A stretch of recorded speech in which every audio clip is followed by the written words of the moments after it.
Terlihat sebuah mobil hitam yang berhenti di depan barisan pasukan tersebut. Dia adalah pahlawan dan sekaligus penemu senjata AK-47. Serta dia adalah sejarah bangsa negara Rusia. Sebelum cerita dilanjut, kami peringatkan, ini adalah konten spoiler. Dan jangan lupa dukungan untuk kami dengan cara subscribe. Oke, lanjut.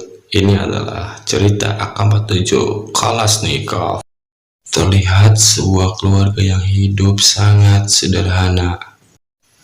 Kalashnikov adalah anak dari seorang petani. Dia adalah anak yang gigih, pekerja keras, dan tidak mudah menyerah. Dia mempunyai cita-cita menjadi penemu senjata. Tetapi ayahnya tidak suka melihatnya. Ayahnya tidak suka dengan cita-citanya, apa yang diinginkannya, dan apa yang dilakukannya. Ayahnya hanya ingin Kalashnikov membantu ayahnya dan melanjutkan sebagai petani.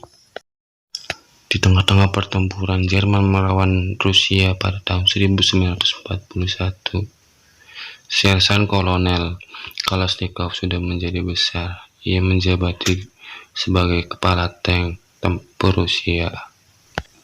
Tapi naas, tank yang diawaki oleh Kalashnikov dan kedua rekannya tertembak oleh senjata anti-tank dari Jerman. Tetapi keberuntungan sekarang berpihak kepada Kalashnikov. Dia selamat. Lukanya sangat parah. Dia diberikan cuti selama 1 tahun. Tapi dia bingung. Dia ingin kemana. Dia merindukan ibunya dan juga ayahnya. Tetapi dia juga sudah punya cita-cita yang sangat kuat untuk menjadi seorang penemu. Sekarang Kalashnikov menaik kereta menuju Mikhail. Di tengah perjalanan, dia bercerita tentang tujuannya untuk membuat senjata. Singkat cerita, kereta pun telah tiba di stasiun Mikhail. Dengan perasaan rindu, dia berjalan, tetapi dia harus mandiri. Dia harus menjadi seorang sukses. Sesampainya di departemen kereta, dia menemui manajer departemen tersebut. Tetapi dia ditolak mentah-mentah. Karena seorang prajurit itu dihargai, dia langsung disuruh istirahat. Tetapi Kalashnikov adalah orang yang gigih dan tetap terus memaksa ingin membuat senjata di departemen kereta tersebut. Tetapi kepala departemen tersebut menolak Kalashnikov dan mengusirnya. Dia sedih, tak tahu harus bagaimana, karena yang hanya di pikirannya adalah membuat senjata. Dari kejauhan, Kalashnikov melihat seseorang. Ia langsung datang menghampiri, berlari sangat kencang, dan langsung menghampiri orang tersebut. Dia adalah Inspektur Basarov. Karena Inspektur Basarov mempunyai kewenangan tinggi, lantas dia meminta izin untuk mendapatkan surat perintah dari dia. Singkat cerita, dia mendapatkan surat tersebut, dan dia diterima untuk membuat senjata di departemen kereta tersebut. Kalashnikov tidak kenal lelah. Dia langsung membuat sketsa senjata yang akan dibuatnya.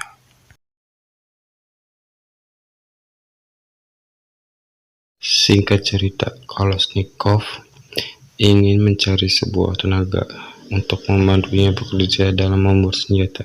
Tapi kepala departemen tersebut tidak mengizinkannya. Karena pembicaraan tersebut sangat keras sampai didengar oleh karyawan, maka ada beberapa karyawan menawarkan diri untuk membantu Kalashnikov. Dan pembuatan senjata pertama pun dimulai. Semua yang membantu Kalashnikov sangat teliti, mereka sangat ahli dalam bidangnya. Singkat cerita, senjata itu pun jadi. Dan mereka tak sabar untuk mencobanya. Karena penasaran, mereka mencoba hasil kerja selama 1 minggu itu. Peluru demi peluru keluar dengan kecepatan yang sangat tinggi dan berhasil menembus tong yang berisi air. Dengan senapan yang baru saja dibuat, Kalashnikov pergi menuju Kazakhstan. Dengan perasaan yang senang dan semangat yang menggebu-gebu, dia sangat percaya diri untuk menunjukkan senjatanya. Singkat cerita, dia telah sampai dan mencari seseorang bernama Inspektur Basarov. Tetapi sayangnya, Inspektur Basarov sedang bertugas. Ketika Kalashnikov menunjukkan senjatanya, ia malah ditahan. Dia disangka ingin menyerang kantor tersebut oleh penjaganya.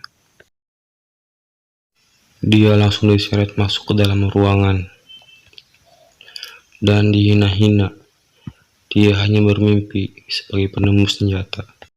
Lalu ada seorang prajurit yang membawa senjata Kalashnikov untuk diuji coba. Singkat cerita, orang yang mengantarnya telah sampai di tempat praktek uji coba senjata. Tembakan demi tembakan mereka coba. Mereka menikmati akurasi yang lumayan tepat dan kecepatan yang sangat cepat. Gak ingin tahu siapa yang menciptakannya. Lalu Kalashnikov pun dibebaskan. Ia tersenyum kepada penjaga yang baru saja menahannya. Lalu kedua orang itu melihat Kalashnikov yang sedang makan dan memberikan penawaran untuk memajukan senjatanya ke depan. Beberapa hari berlalu.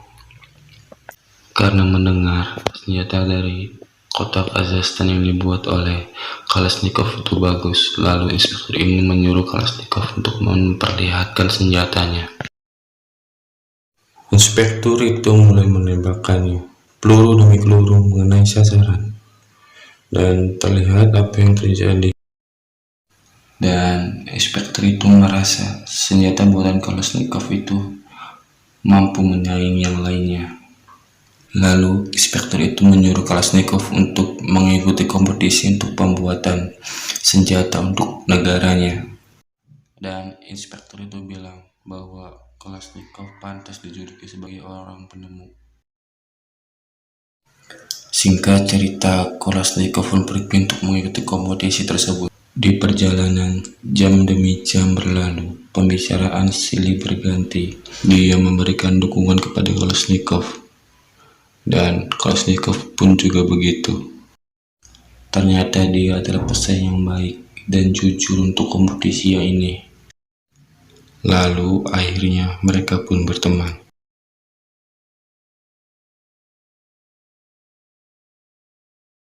Ketika Kalashnikov sampai di tempat kompetisi, dia dipertemukan dengan pesaingnya yang handal. Dia sudah terlihat memiliki tempat bermain sendiri, dan ada seorang wanita yang memperhatikan Kalashnikov. Nampaknya Kalashnikov juga melihatnya. Nampaknya mereka tertarik satu sama lainnya. Kalashnikov pun diantar ke tempat kerjanya. Setelah sampai, pesaing itu meminta sketsa gambar dari senjata Kalashnikov. Dengan tegas, Kalashnikov pun menolaknya karena seorang desainer tidak akan memberikan rancangannya kepada orang lain. Sewaktu jam istirahat kerja, seorang wanita datang menghampiri. Dia yang berkenalan dengan Kalashnikov. Dia memberikan suatu janji pertemuan. Wanita itu akan datang ke tempat kerjanya pada siang hari. Kompetisi pertama sudah mulai. Senapan Kalashnikov macet, tidak bisa digunakan. Kalashnikov segera memperbaikinya. Ketika sedang memperbaiki senjatanya, wanita itu datang karena menepati janjinya. Wanita itu paham dengan senjata.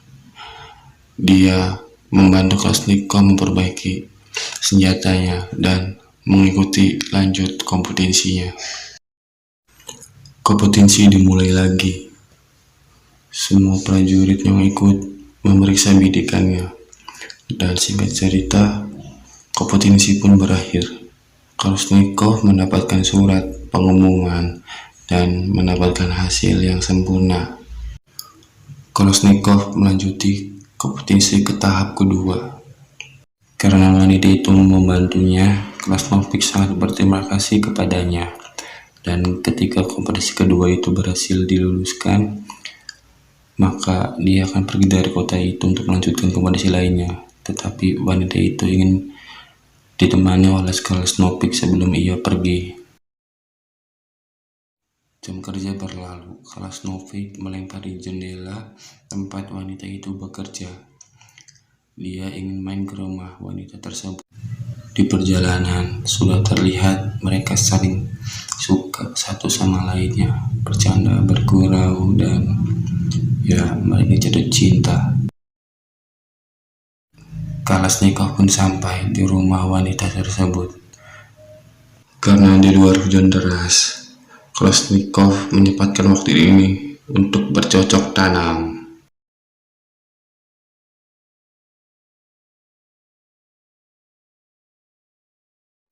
Terlihat wanita itu pun senang bersama Kalashnikov, dan kompetisi kedua pun dimulai. Kalashnikov melembur untuk membuat sketsa untuk senjata kedua. Kalashnikov mempunyai atasan yang baik. Atasan yang sangat perhatian dari awal, karena Kalashnikov mempunyai potensi. Beberapa hari berlalu. Mereka sedang sibuk. Semua sibuk untuk merakit senjata yang dibuat oleh Kalashnikov. Dengan senang Kalashnikov pun semangat untuk membuatnya. Singkat cerita, senjata kedua selesai dibuat Kalashnikov dan mendapatkan hasil memuaskan setelah diuji coba. Tetapi kali ini kompetisi ini sangatlah ketat. Peserta demi peserta berlalu. Kini giliran Kalashnikov yang senjatanya diuji coba. Kalashnikov begitu yakin dengan senjatanya dan hasilnya sangat memuaskan. Tetapi para peserta berkumpul. Waktunya pengumuman dan Kalashnikov pun gagal. Kalashnikov sangat merasa kecewa, hatinya hancur. Terlebih kerja kerasnya kini telah usai. Tapi temannya sangat memperdulikannya.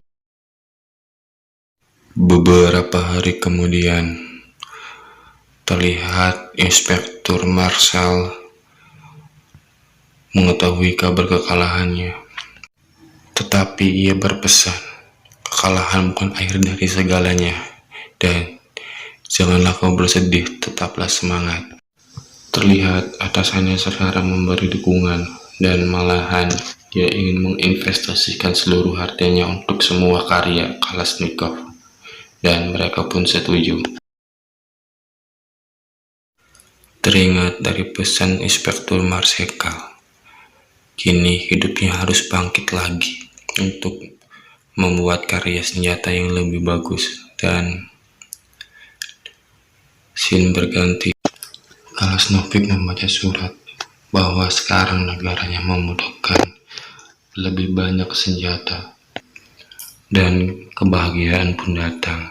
Dia mendapatkan departemennya sendiri untuk membuat senjata untuk negaranya.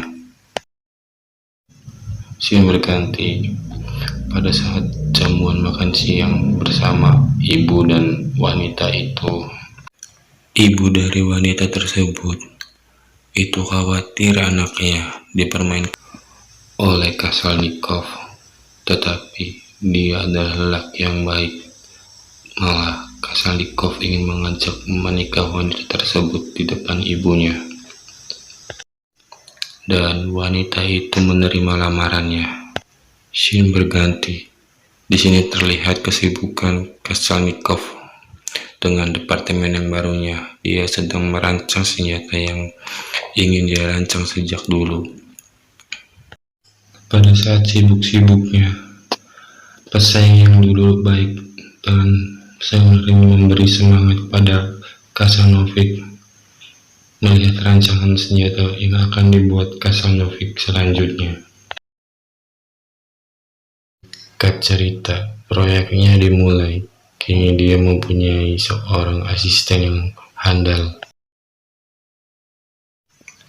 Hari demi hari dilewati, jam demi jam berlalu. Semangat menggebu-gebu. Kasanovic pun sangat gembira demi satu proyek ini. Terlihat Kasanovic dan asistennya sangat teliti membangun sebuah proyek ini. Dan juga begitu juga dengan karyawan yang sangat banyak. Mereka begitu teliti untuk membangun sebuah proyek ini.